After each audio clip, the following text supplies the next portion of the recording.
हुए पुष्प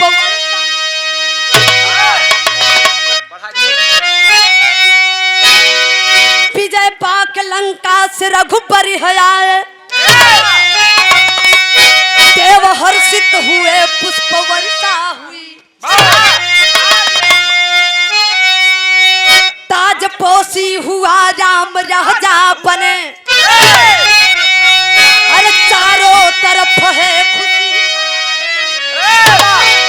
राज दरबार एक दिन लगा राम का अरे न्याय प्रिय धर्म एक दिन निंदा हुई राम के राज में विधवा धोबी रही हुआ गर्भ उसी को शिकायत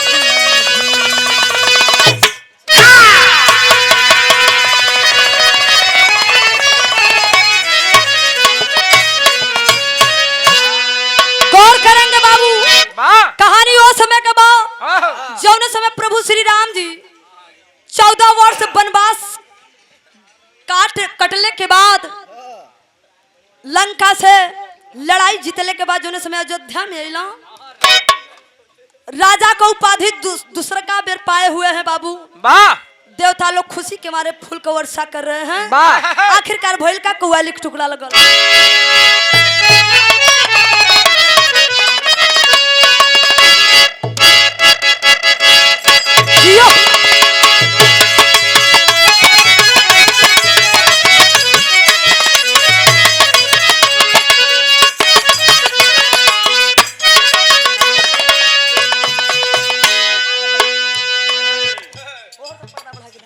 क्या बात है देखी मास्टर साहब कव्वाली का टुकड़ा देना कौनो प्रेमी और प्रेमिका के बीच के बात है बीच के बात ना जानल नहीं अच्छा देखा ये बीच के बात ना जानन जब छठ लड़का हो के कर हो जब प्यार के विषय में ना जानन हमारे छठ लड़का है तब इनके जानकारी ना हो प्रेमिका सवाल करती है प्रेमी से नायिका सवाल करती है नायक से गायिका सवाल करती है गायक से कहती है क्या हो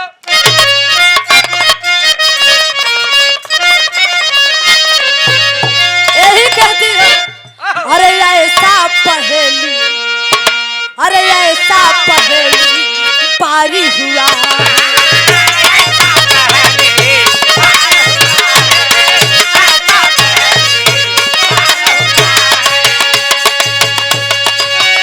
ऐसा पहेली पारी हुआ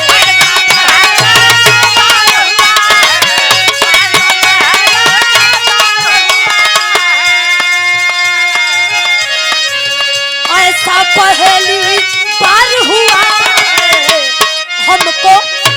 हमको किसी से प्यार हुआ हमको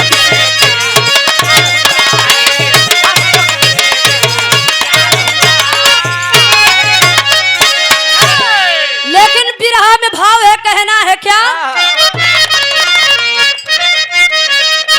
अरे राजा का तरी पारी लगेगा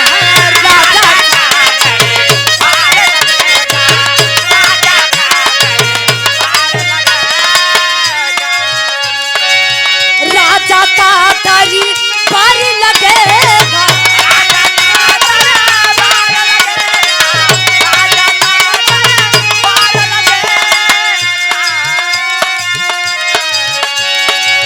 राजा का तरी पारी लगेगा धोबिन सोची न्याय मिले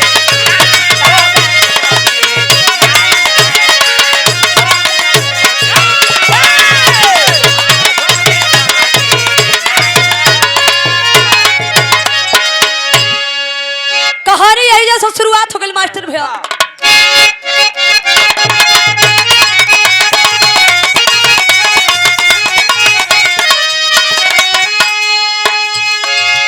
लगा दरबार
इच्छा या पर राम जी से बोली है, आखिरी इच्छा या पर राम जी से बोली है, सभा के मध्य पीछे राज सबके खोल।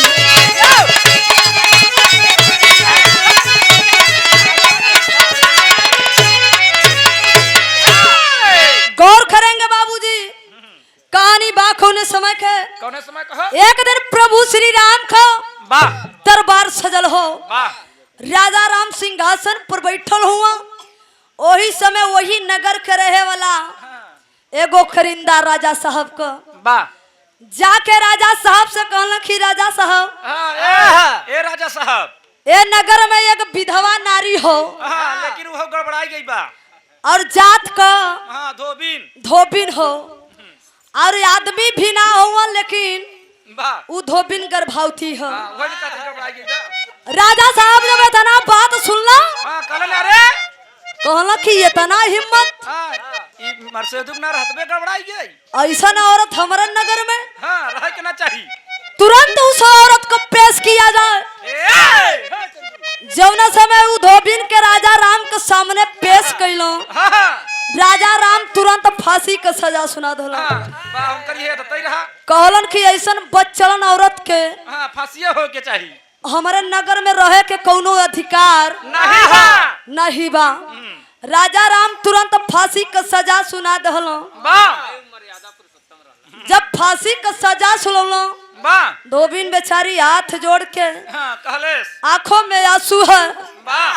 धोबिन बेचारी कहे कि प्रभु, हम जैसन छोट लोग के आपके सामने बोले बतियाओ के कोनो हक अधिकार ना बा, लेकिन आज बोलब, लेकिन अपने बचाव में हम आज कुछ कहब। पहले हमार बात सुनना राजा साहब, आज हम अपने बचाव में कुछ कहब। तब फांसी दी है। उ धोबिन कहेगा मास्टर भैया एक लाइन गीत लगल।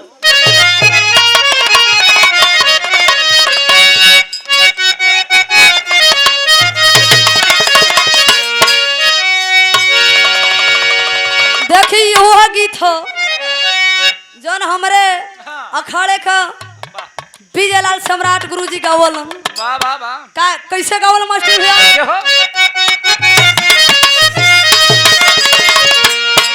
अरे बाली और झूमा का भूला, बाली और झूमा का भूला, नथुनी पगोली चले तब मांग।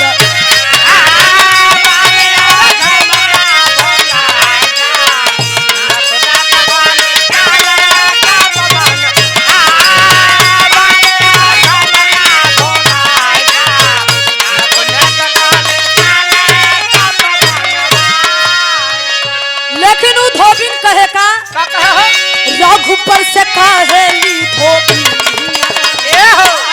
रघुपर से कहेली एक बार प्रभु सुना हमारो बचन।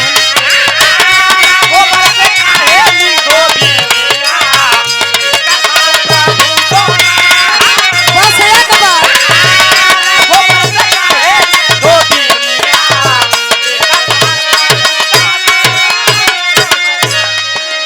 और कहे धोबिन कहे कि प्रभु बड़का मर्यादा पुरुषोत्तम श्री राम बनत हुआ। सुना अपने कुल गुरु के विषय में कि तोहार कुल गुरु जी कैसन हुआ।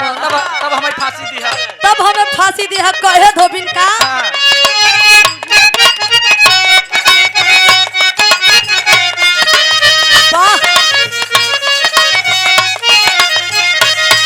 यह कहे अरे गुरु तोहारी होंगे रंडी के ललनावा, बाबू का पता नहीं नाम होली गुरु तोहार हुए रंडी के ललनावा, बाबू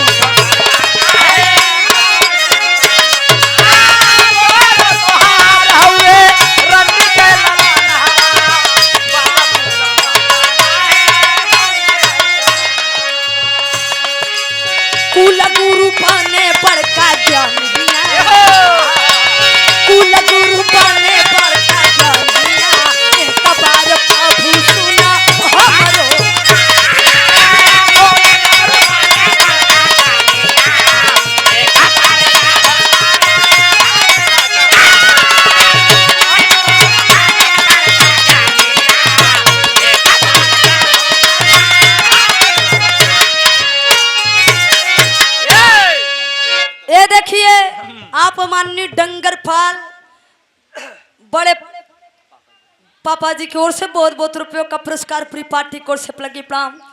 धोबिन कहले ये प्रभु ए प्रभु आया तहार गुरु जी हुआ इनके नहीं जाना तो ये रंडी के औलाद हैं। कुल गुरु मुनि वशिष्ठ जी बड़का गुरु बनल होंगे जन बड़का गुरु बनत हुआ। सुन लो इनकर सच्चाई का हो एने एक रंडी लड़का हुआ। बताओ इनका खुद नहीं पता है के कर अगर इनके बाप का पता हो तो अपने बाप का नाम बताओ। नहीं तो रंडी के औलाद तो है ही है। जौने समय ये था ना बात सुन लें प्रभु श्री राम जी सुनना कला या धोबिन तो के ये था ना मजाल कि हमारे गुरु मुनि वशिष्ठ जी के विषय में ऐसा बात रंडी के औलाद बनवा था। धोबिन कला या राम तेरी ऐसी की तैसी बात तेरी ऐसी के तैसी ये तो हर जन बड़का गुरु होगा ना सबसे बड़का छिनरा हूँ। ये हम ना कहती बिरहा में लिखल धोबिन कहता कि जौन तोहर कुल गुरु वशिष्ठ जी हुआ ये एक रंडी का लड़का है नहीं तो अगर बापे का नाम मालूम हो तो ये अपने बाप का नाम बतावे नहीं तो रंडी के औलाद तो हुए हम। जब इतना बात प्रभु श्री राम सुनना गुस्सा हो गई लो कहला कि धोबिन हमारे गुरु जी के विषय में ऐसा बात हमसे बर्दाश्त ना हुई कहला ये प्रभु तो हम सुना ये तो गुरुआ जी के विषय में रहो तो हम ऐठा मत और तहु देखा अपने विषय में सुनला तो हम ऐठा मत हाथ और कहां दिखाओ तू देखा हम हाथ ना दिखावती आप लोग हंस के झगड़ा मत लगे हां। ये धोबिन कहे कि प्रभु ये तो तोहरे गुरु जी के विषय में रहो तोहार का हाल चाल बा तनी अपने विषय में जान लो कि कितने पानी में हौवा मर्यादा पुरुषोत्तम श्री राम बनत हुआ। ये सब हर का समाचार रहा लेकिन भैल का मास्टर भैया गीत बदल गए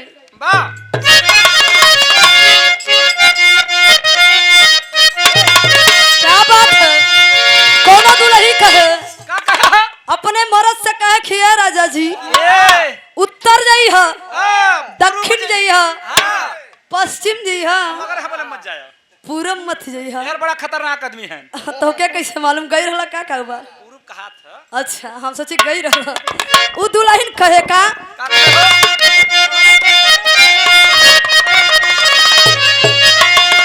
उ दुल्हन कहे अरे रोई मर पए रोई मर पए जाई बाजे पूरब के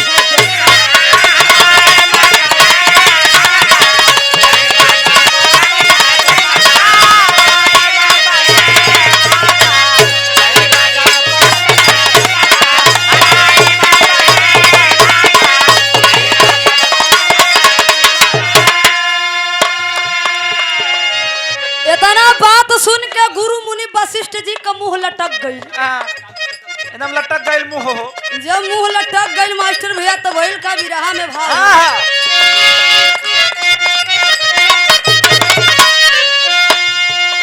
अरे चिरंगी ऋषि के कहिया जाके प्रभु ताइया हो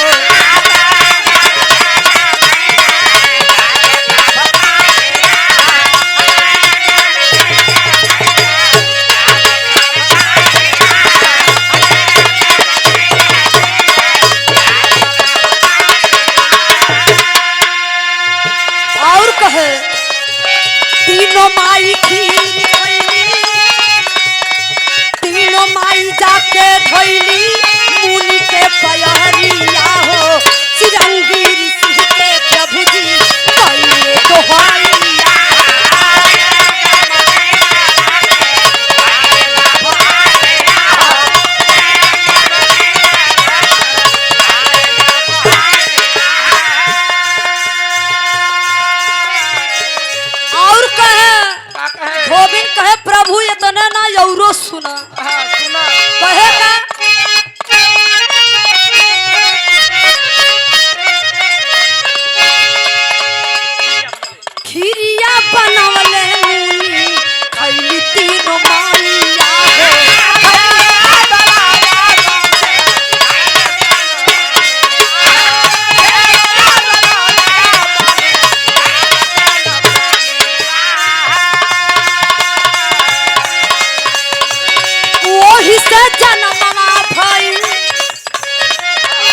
विषय में रहल हाँ अब अपन सहूर सुना कि कितना बड़ा मर्यादा पुरुषोत्तम श्री राम हुआ। वाह कहला कि सुना प्रभु, हाँ जौने समय जंगल से हाँ श्रृंगी ऋषि अइलो वाह और राजा दशरथ से यज्ञ करवलो, वाह और जब यज्ञ करवलो वाह और खीर बनौला मुनि जी, हाँ तो वही में श्रृंगी ऋषि जी खीर बनौला हाँ, और उहे खीर तीनों रानी के दिहलो। हाँ, अब जाने रानी कौशल्या, रानी सुमित्रा, रानी कैकेयी। वाह हाँ, जब तीनों रानी का वो खीर खियौला श्रृंगी ऋषि जी, हाँ, जब श्रृंगी ऋषि के खीर खाइन तब जाके पैदा भइला आप चारों भाई, हाँ जान ला राम लक्ष्मण भरत शत्रुघ्न। हाँ ऐठा मत तब जाके आप लोग का पैदाइश भइल। वाह और कहला प्रभु इतने ना,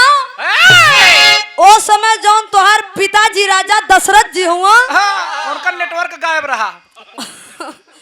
ओ समय राजा दशरथ जी का चौथापन रहा। हाँ, तो का कह सकत है? और वो राजा दशरथ इतना ही नहीं बल्कि वो नपुंसक भी थे। बतावा तू सबे कहाँ से आया? बतावा कैसे पैदा भइला, कैसे आपका बाबू भइला? श्रृंगी ऋषि का खीर खाए रहन।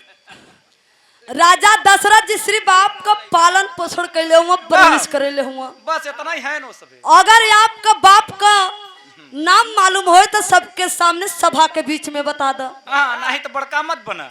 राजा रामो का मुंह लटक गई, दोनों जने का गुरु चेला दोनों जने का मुंह लटक गई। लटक गई। कहला अरे यार हम इतना बड़ा भगवान, हाँ हमके का बनावतिया, इतना बड़ा तपस्वी, ई धोबिन तो हमके धो के रख देलस। लया लेही छोड़ी ना। आ धोबिन कहस के हे प्रभु, तो सच्चो में वो धोबिन मत समझे कपड़ा धोए वाला। हम अच्छे अच्छे के धोइला, कपड़ा भर नहीं। मौका पौले पर छोड़ब नहीं हो, धो के रख देव। वाह कहे का मास्टर भैया गीत बदल गई।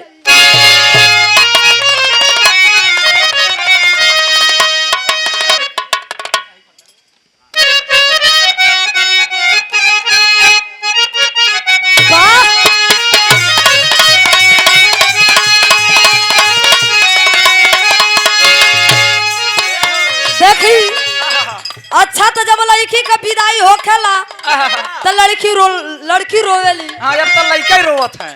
अब का तो लड़के रोत है। का कही रे गई लड़की के जब विदाई होत बा, दुल्ही अपने ससुरे जात बा, आ दुल्ही का दुल्हा अछरा पकड़ के रोवे लगल। कहला ये जान अगर तू चल जाइबू तो हम कैसे जियब, हम कैसे जियब? रोवे कैसे रोवे मास्टर?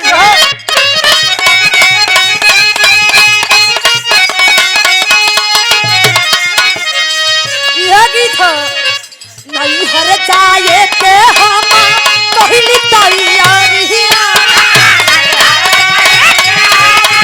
कहली तैयारिया।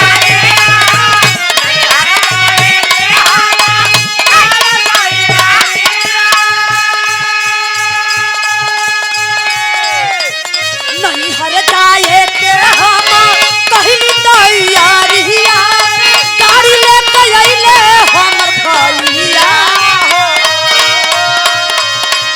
गाड़ी लेके अइले हमर भैया। अतरे से मुहवा तोड़ी के रोवे लगले सैया।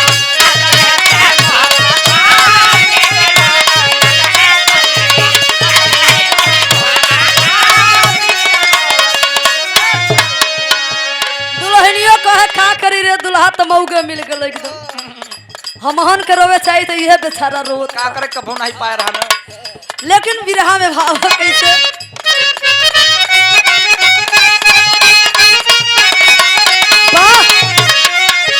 जौना समय धोबिन के बात सीता जी कहली, कहली या धोबिन हमारे प्रभु जी के विषय में ऐसा बात, हमारे प्रभु जी पिरात सीता का बा, प्रभु जी हमारा बड़ा निमन हुआ, इतना सीधा साधा हुआ, सब हमारे प्रभु जी के मर्यादा पुरुषोत्तम श्री राम कहलन।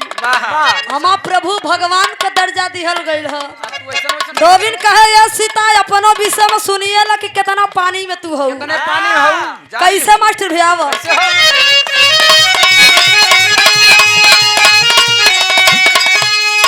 यह कहे जनकपुर में सूखा पड़ल रोहन नार नारिया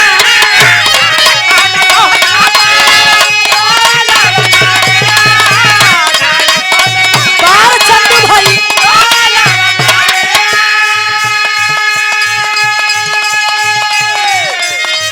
जनकपुर में सूखा पड़ल रोहन नार नारिया बार साल पहरा से न पानिया बार साल पहरा से न पानिया चालावे लगले हरावा तो ना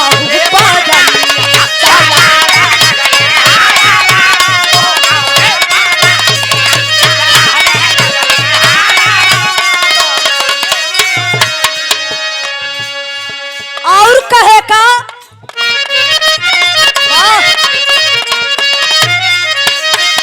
यह कहे अरे भैया रावण कर ले ऋषि मुनियन का खुरवा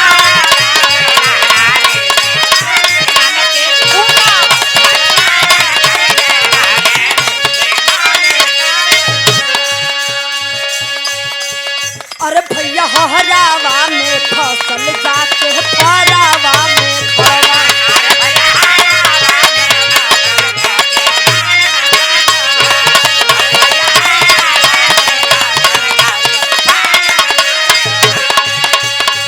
कहे धोबिन के सुना इतने ना कैसे तू पैदा भइलू खड़ावा से पैदा भइला सीता महारानी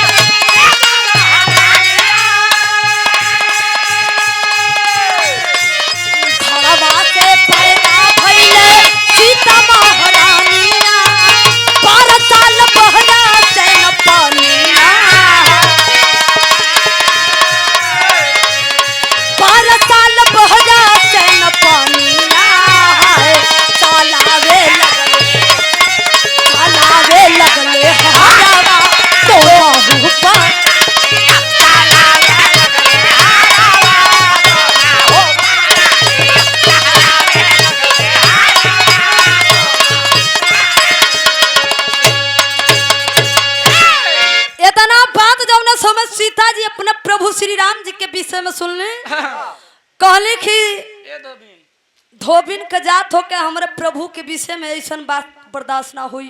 बोला मत।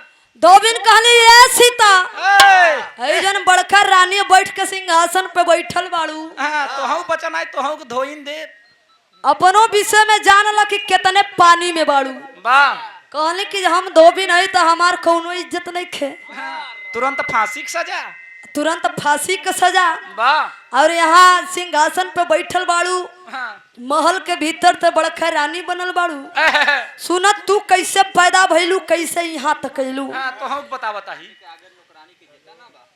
कहे धोबिन की रानी के आगे ई नौकरानी के कोनो इज्जत नहीं खे हमहू नारी है कोई से कम हमार सम्मान नहीं बा बात इतने बा कि हम नौकरानी है और तू रानी हो लेकिन औरत तहू हूँ औरत होके जब औरत के इज्जत ना करबू तो हम तोहर कितना इज्जत करब जवन तोहरे तवन हमरे कहे सीता सुना 12 साल जनकपुर में जौने समय बारिश ना भयल सूखा पड़ गई ओ समय लंका का राजा रावण जितना ऋषि मुनि लोग रहे ऋषि मुनि के काट के जवन खून रहे कर के रूप में ले रावण ऋषि मुनि का खून कर के रूप में लेके एक घड़ा में जुटा के जनकपुर में ले जाके खेत के अंदर गाड़ दहलन। जब 12 साल सूखा पड़ गई बारिश ना भइल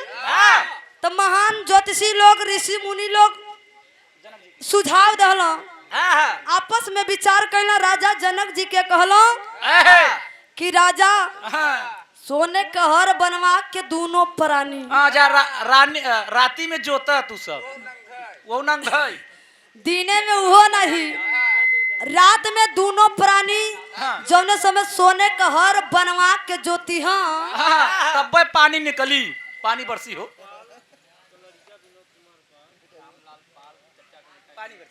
ये देखिए आप माननीय श्यामलाल पाल जी उनकर लड़का विनोद कुमार पाल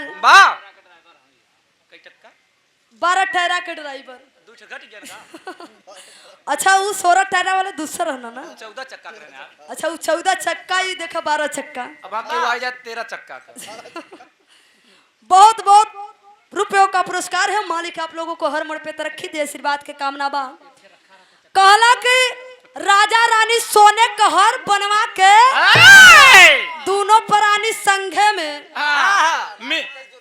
मिल के जोता राती में जब दोनों प्राणी खेत के जोतबा तब पानी बरसी तब जाके पानी बरसी अच्छा तो राजा रानी सोने का हर बनवा के और लगना राती में खेत जोते वो नंगाई हो के रतिया के हो हाँ हो रतिया के जोते अब देखा कभी लोग जवन लिख दिला हो बताल जाला जहाँ न पहुँचे रवि तहाँ पहुँचे कभी का लेखनी अपरंपार बा देखा माननीय कवि जी बैठे हुए हैं कभी लोग का कभी कभी मूड मिजाज अगर बन जाये तो कहाँ से लेके कहाँ तक पहुँचा दे नीचे से ऊपर दोनों प्राणी जौने समय राती में खेत जोते लगला अब सोने का हर में जौन घड़िया गड़ल रहल फंस गई वो घड़ा जौने समय फसल बा वो जब घड़ा बाहर निकलल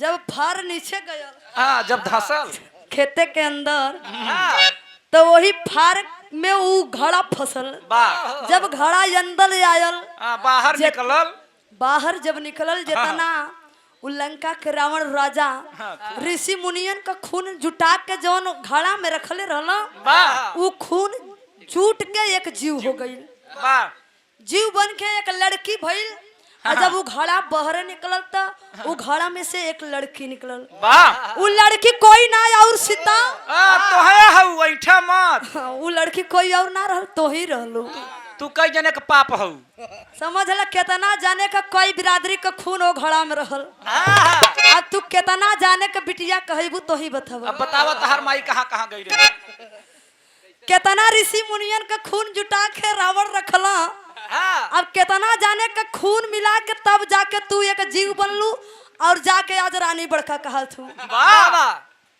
कहला वो घड़ा में कोई और लड़की ना बाकी सीता तो ही रहलू सीता जी का मुंह लटक गल कहले कि वो हो हम बच गईली गलत जगह लगता हम अवैध पैदा भइल बानी सब अवैध में चलत है धोबिन कहलस कि जब हमारे ई नौकरानी के जब इज्जत नहीं खे तो तोहार कवन इज्जत तो तोहार कितना इज्जत बा अब कितना हम बचाई हमार इस जन सर से पानी ऊपर जाता बचाई तो फांसी चढ़ब तबले इतना बात जब हनुमान जी सुनला गदा लेके फिरकई लगल बारे हनुमान जी देखा हम हनुमान ना होई हनुमान जी जौने समय गदा लेके फिरकई लगला ना पूछ पटके कहला ये धोबिन का जात तोरी धोबिन के मारब जाऊ नहीं गदा ना सब गदा गायब तोहर पता ना चली कि कहाँ गईलू बैल का मास्टर भैया गीत बदल गए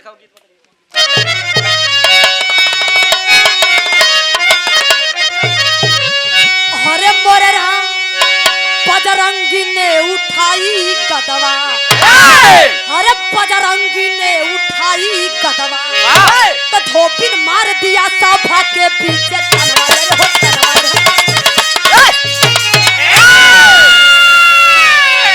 अरे बजरंगी ने उठाई गदवा तो धोबिन मार दिया सभा के बीच तनवा बजरंगी ने उठाई गदवा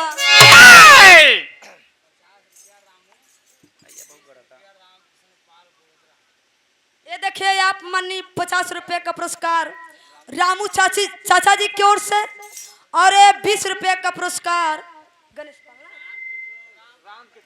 राम किशन पाल। गड़बड़ हुए दूसर देख बोलवाइली है। देखा अच्छा बोले में गलती हो जाए आप लोग गाँव के हुआ। हाँ दूसर दैली है। दोबारा देखे बुलवा लिया एकदम सही सही बोला छी।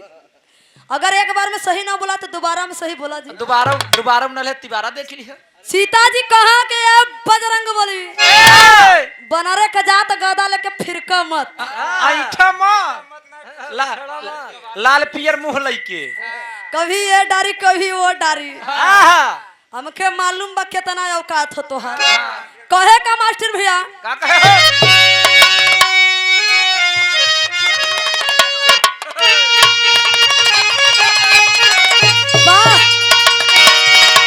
अरे झूला लिया का गुजावा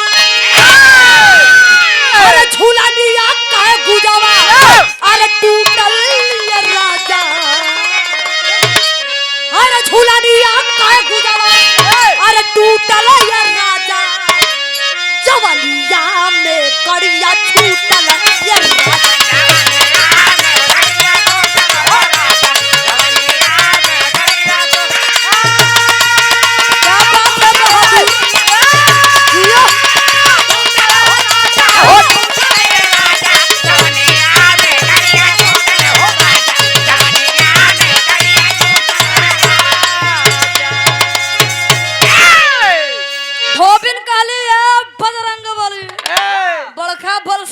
ऐठा मत ऐठा मत है अपनो असलियत सुनल कि नहीं लपेटब तो हम चला जाब कहल कि आज पाउप तो सबके ये कोरी से ना लपेटा ले कहे का मास्टर भैया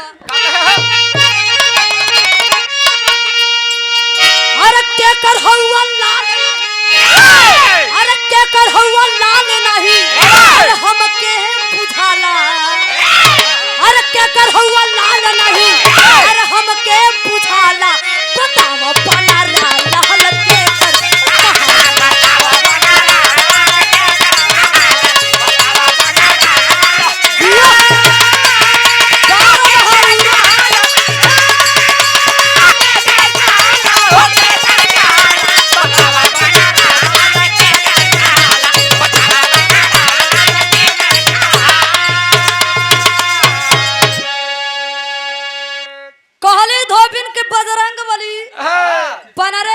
कभी ये डर कभी वो डर हमारे आगे ढर का उछड़ा मत नहीं तो एक मिनट में शांत हो जाइबा। पूछे इधर कि ऐठा धोबिन कहला कि बजरंग बली हमार बात सुना कान खोल के तू कितना कई बाप का बेटा हुआ बता बताई कहला सबकर परमार हम रखले हई आज छोड़ब ना कहूं के कहे का मास्टर भैया यह कहे अरे शंकर सुवन केसरी अरे शंकर सुवन केसरी पावन बनमवा अरे आठ बाप तोहरे तू लिहल जनमवा आठ बाप लड़का हुआ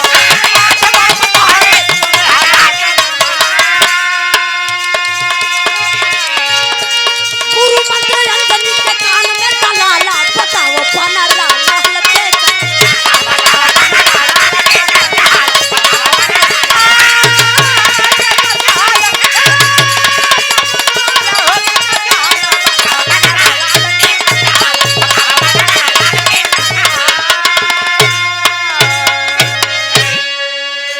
धोबिन कहली कि बजरंग बली तू बड़ा महान अपने आप के बनल तो कहल कि हम बड़का योद्धा बजरंग बली वीर हई तो हम सुना अपन त ई बतावा कि तोहार असली बाप के ह शंकर सुवन केसरी नंदन आ तेज प्रताप महाजग बंदन ई तोहारे 8 बाप हुआ और तू बतावा कि 8 बाप में से असली बाप तोहार के हो या फिर तोहार माई 8 जने के गई रही कहे कि सुना तू कैसे पैदा भइला धोबिन कहे कि हनुमान जी हमारे आगे उछड़ मत सबकर हम हिस्ट्री खोज के निकाल के रख ले आज छोड़ब ना कहूं के धोबिन कहलस कि सुना तू कैसे पैदा भइला तोहार माता जौन अंजनी जी हई जान ल उ कुवार रहली कुवार रहली हो अच्छा पहले के रामायण महाभारत त्रेता सतयुग के बात वाह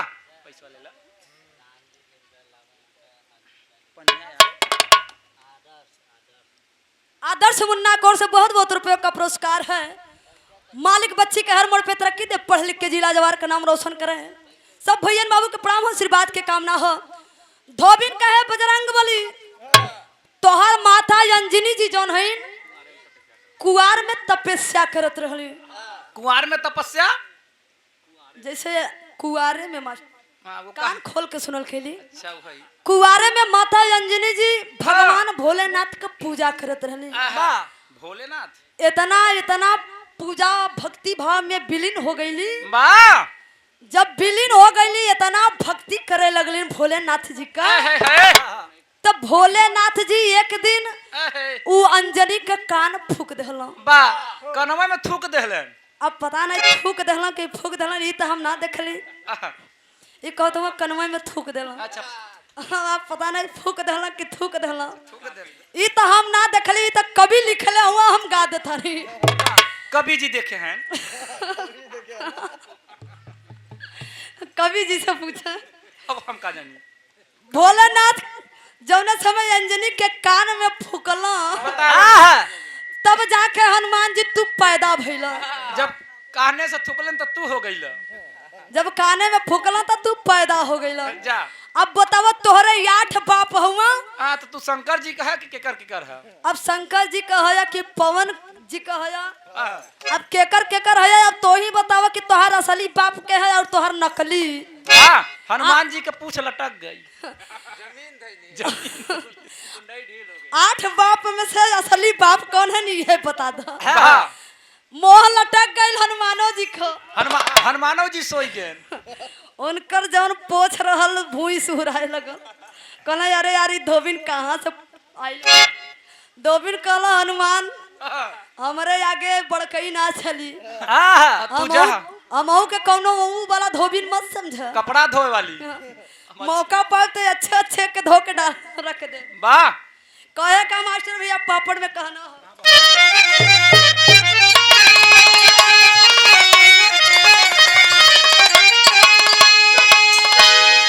क्रोध में आया, अरे क्रोध में आया अंगद तब मतवाला ज्वाला गरजल पा।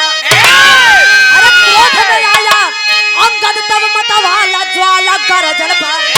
अरे के कर हुआ बेटा नहीं बुझाला ज्वाला गरजल।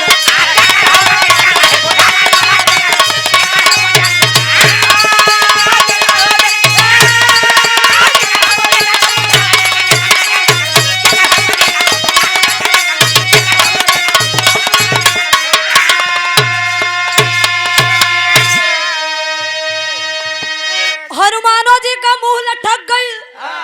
धोबिन कहा कि हनुमान जी अगर हो कोई जवाब। हाँ तो बतावा हनुमान जी। इतना लोग बैठल हुआ सभा के बीच में। हनुमान जी बता दो तो हम जान जब कि तू बजरंग बली हुआ। हाँ हनुमान जी उठे बतावा। कुछ जानकारी हो तो के बता देव तो हम मान ले। लेकिन जवाब जब हनुमान जी के ना आयल, हनुमान जी का मुंह लटक के बंदर लगलन दूसर डाल देखे। हाँ लटक गल मुंह। जब लटक गल मुंह तो बैल खे मास्टर भैया। अरे मयोंदा ऋषि के जब अरे भइले स्वप्न दोष हो। अरे धोबेली मंदोदरी अरे निगोटावा विशेष हो। अरे स्वप्न दोष तो तू भइला लाल ज्वाला गरजल। अरे बाली रावण जुट गइल बलवाना ज्वाला गरजल।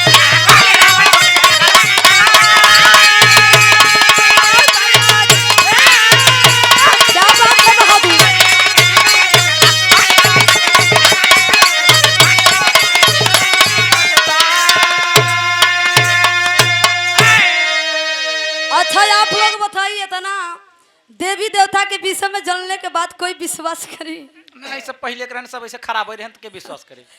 जब पहले भगवान लोग का ही हाल रहे। आज कलयुग का हाल रहे। त्रेता सतयुग द्वापर में तो कलयुग है।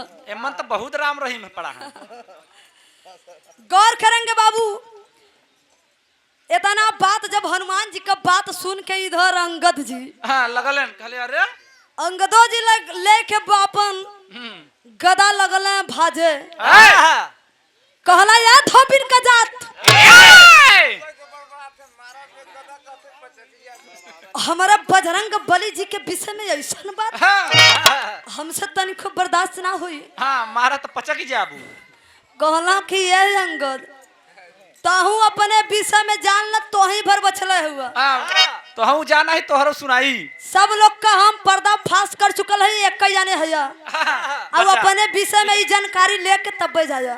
हाँ नहीं जात मत जाए। कहे कि सुना अंगद कि तू ई धरती पर कैसे अइला कैसे पैदा भइला। तो हम सुना अपन धोबिन बतावे कि मयोंद मुनि जी आश्रम में रहत रहलन आहा और वही आश्रम में मंदोदरी नाम का लड़की हाँ वही मंदोदरी नाम का लड़की मयोंद मुनि का सेवा करत आश्रम में रह के मयोंद मुनि के सेवा करत रही। रात दिन सेवा करे। रात दिन सेवा करे। वाह आ एक दिन मुनि जी के का भइल हो। मयोंद मुनि जी का स्वप्न दोष हो गई। सपन दोस्त जब स्वप्न दोष भइल हो जब मुनि जी के हाल चाल ऐसा रहा।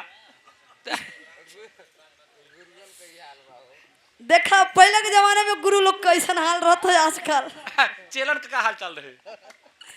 मयोंद मुनि के जन से में स्वप्न दोष भइल हो। मयोंद मुनि जी का निगोटा में कुछ दाग लगल हो। है जाई इनका लंगोटा धो जाई। अब बेचारी रात दिन सेवा करत रहल।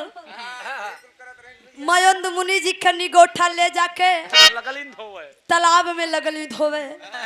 अब जब धोवे लगली उ दाग छूटत ना बा। हाँ तब हो जब हाथ से ना छूटल उ दाग हाँ तो उ मंदोदरी नाम का लड़की दांते से छोड़ावे लगली। लगलिन दांते से चाटे। दांते से लगली छोड़ावे तो उ जवन दाग लगल रहल उ लड़की मंदोदरी के पेट के अंदर चल गई। जब अंदर चल गई तो उहे गर्भ हो गई। महेंद्र ऋषि के जौन निगोटवा खेचारे सफन दोसवा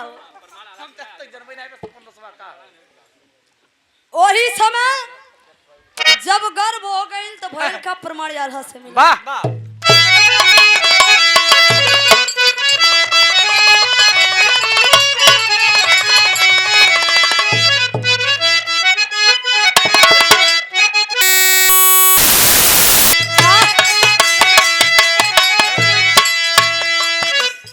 मयोंदारी सी रहली माना तो दरी भैया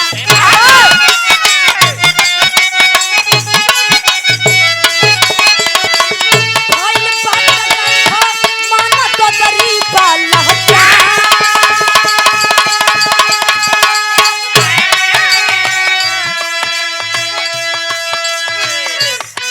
धीरे धीरे भैली आश्रम में खबरिया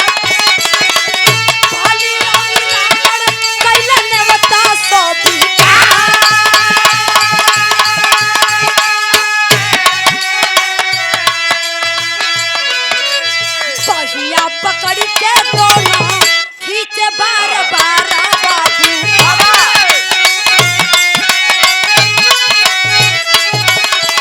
हे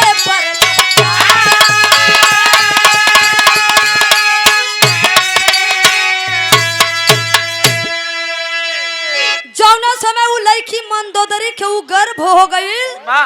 धीरे धीरे 1 महीना बीतल 2 महीना बीतल। ए भैया हल्ला मत करो हल्ला मत करो 2 मिनट बस और हल्ला मत करो 2 मिनट में पूरा काम हो जाए। 1 महीना बीतल 2 महीना बीतल 3 महीना 4 महीना धीरे धीरे 5 महीना बीतल। धीरे धीरे जब उ लड़की का लगल पेट फूले शुद्ध पाल बहिरवा के धरती से बहुत बहुत रुपयों का पुरस्कार। जौने समय उ लड़की का पेट फूले लगल और कभिया जौन लिखल है वो कभी जी उहे ना जौन जब पेट फूले लगल देखा छिपे वाला चीज ना हो। जब उ लड़की का पेट फूले लगल थोड़ा थोड़ा जब जनाए लागल दिखाए लगल और मयोंद ऋषि जी मुनि जी सोच गए कि अगर ये लड़की का जुगाड़ नहीं लौली हमने कुछ करबो न कैली का हो गयल। ऋषि लोग सोचने लगल कि आखिर ये लड़की के भाई आखिरकार मयंद मुनि जी सोचा लगला वाह कि ये लड़की के यदि शादी नहीं करौली तो बड़ी बेइज्जती है आश्रम तो को। ये ऋषि मुनि गुरु लोग का बड़ा बेइज्जती देखती हो। वाह आखिरकार मयंद मुनि जी लंका पहुंचला लड़का तलाश करे बदे। वाह लड़का लड़का तलाश करे बदे पहुंचला लंका कर राजा रावण के पास पहुंचला मयंद मुनि। वाह और कुछ आश्रम के लोग पहुंचला किष्किंधा नगर राजा बाली के पास। वाह दो साधु दो नगर वरी गईला वाह और दोनों राजा हाँ। शादी के न्योता के स्वीकार कैल हला। दोनों जने दोनों जने लड़की एक लड़का दुई वाह दुल्हा दुई दुल्हा दुई दुल्ही एक है। वाह वाह वाह और दोनों जाने जब शादी की तैयारी कोई के सेना सिपाही के साथ हाथी घोड़ा पे सवार होके पहुंचलन मयंद मुनि के कुटिया पर पहुंचला। वाह आ जब दोनों राजा देखला कि हम तो दू जाने बानी दुल्हिया ते कै बा दुल्हिया थे एक बा। अब इधर राजा बाली सोचा था कि पहले हम जयमाल डाल दही। हाँ वो सोचे पहले हम डाली तो सोचे पहले हम डाली। और लंका का राजा रावण सोचे कि पहले हम डाल दही। हाँ। अब लड़की एक है दोनों राजा दोनों हाथ पकड़ी के वाह लगन दोनों बोले सही चाहिए दोनों वरी से लगला खींचे। वाह एक ओरी लंका का रावण राजा खींचत हुआ एक बोले सो खींचत है आ एक ओरी से राजा बाली खींचत हुआ। लड़की बेचारी परेशान और लड़की बेचारी कमजोर शरीर कितना खिंचवावे दोनों ओर से लोग खींचत हुआ। वाह आ दू शरीर फट के दू शरीर हो गई। बिचवा से फाट गई और जौन बिचवा में गर्भ रहल उ धरती पर गिर गई। अब मयंद मुनि जी अपने सतो बल के वजह से अपने तपस्या की वजह से वाह एक और तो मंदोदरी रहबो कैली हाँ, अपने तपस्या से एक लड़की औरो बनौलन जौने के नाम तारा बतावल गई। वाह और उ जौन स्वप्न दोष से जौन लड़कवा रहल गर्भ में हाँ। जौन धरती पर लड़कवा गिरला हाँ अंग उ लड़का का नाम अंगद रखला। वाह वही अंगद हुआ जौन गिरल रहला धरती पर। और ओके आखिर दोनों लड़की से शादी भइल। तारा के साथ राजा बाली के शादी भइल। राजा बाली किष्किंधा लेके गईला और रावण का शादी मंदोदरी से भइल। और जौन लड़कवा रहल जौन गर्भ गिर रहला उ लड़कवा अपने तपस्या से तो के बनौला। वह लड़का जौन धरती पे गिरला कोई और ना रहला ये अंगद वही तू है धरती पर का लड़कवा तो ही रहला। तो ही रहला का उछड़ता हुआ। आखिरकार बाबू बाली के राजा किष्किंधा का राजा बाली अंगद के अपन लड़का मान के परिवेश करे लगला ना किष्किंधा नगर में लेके गईला। वाह इधर मंदोदरी के राजा रावण लिया के लंका में गईला। वाह भैल का मास्टर भैया खड़ी में कहना है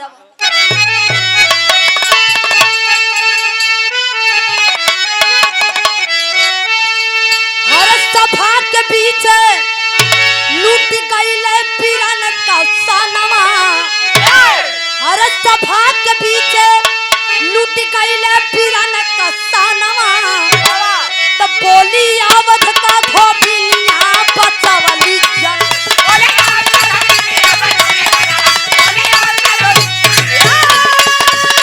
क्या बात है बाबा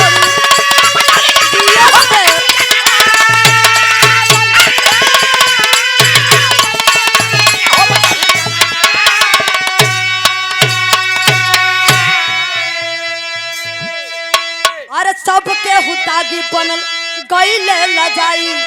अरे अपने करामावा पर सबे पछता।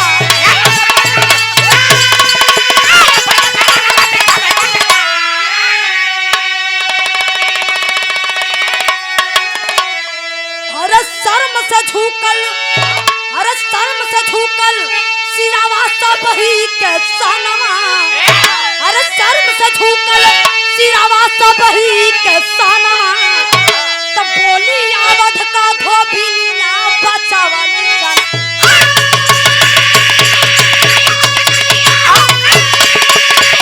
ये बहादुर क्या बात है।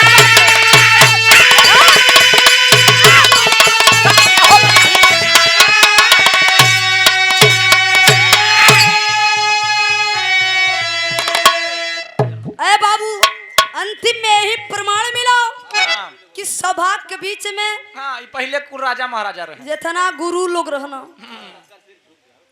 गुरु जी रहना, राम जी रहना, लक्ष्मण हनुमान जी, जी, अंगद जी, सीता जितना लोग रहना सभा के बीच में सबकर सिर जी लटक गए।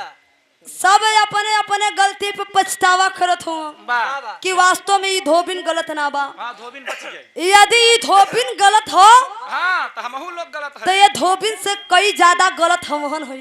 वाह हमहू के फांसी हो चाहिए। सब लोग अपन अपन गलती स्वीकार कैला। वाह धोबिन सोच गई कि अगर हाँ, हम ऐसा ना बोली तो आज हम ये लोग के अपने चक्कर में लपेटे ना रही, हाँ, धोए ना होई तो बचित न। अगर ये लोग के पर्दा ना फांस कैले रहती हाथवा तो हलवे वाला चला था का हमेशा। तो ये लोग बिना गलती के फांसी पर लटका देता। हाथवा तो हलवे चला था ढेर। भैया या हाथे से इशारा ना कर। कहला कि अगर धोबिन कहे कि अगर इन लोग के हम लपेटे ना रही तो बिना गलती के लोग हमके फांसी पर लटका देला। इन लोग के जाके फंसौली तो जाके हमार फांसी का फंदा कैंसिल भइल।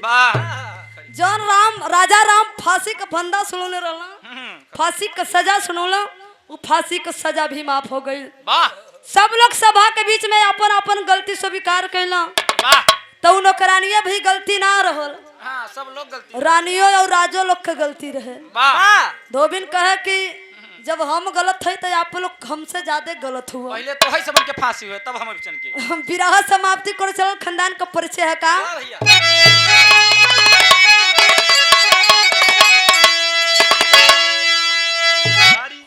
गुरु बिहारी, गुरु गणेश, गुरु रामलाल मरपा का। अरे स्वर्ग बसक कवि चंद्रिका बच्चन का विजय।